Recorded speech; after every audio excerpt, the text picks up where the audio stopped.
Why kau no? Ha? Why kau no? Tak, saya nak yang fresh. Okey, baru. baik. Faham. Itu adalah tujuan kau.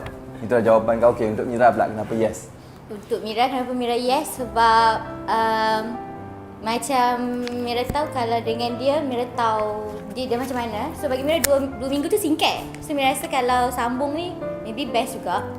Tapi Mira pun tadi in doubt juga, yes dengan no. Sebab Mira takut kalau comeback tak jadi macam yang hype dulu. Faham. Sebab dia pun dalam era yang dengan sonok dengan dia sekarang. So Mira takut Mira ni dikabuni dengan mata-mata.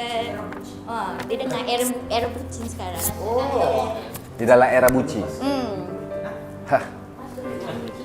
Okey, baik. Tapi tak apa, Mira. Kau di friend zone. Tak apa sebab Mira selalu friendzone orang. Tak sakit mana pun kena friendzone dengan Noor. Sorry benar, sorry. Dengan luar je lah tak sikit. Jadi, tapi tak apa, possibility tinggi kok, 50%. Sebab masih no dengan yes kan. Okey, apa pun, terima kasih. No untuk Noah, yes untuk Mira.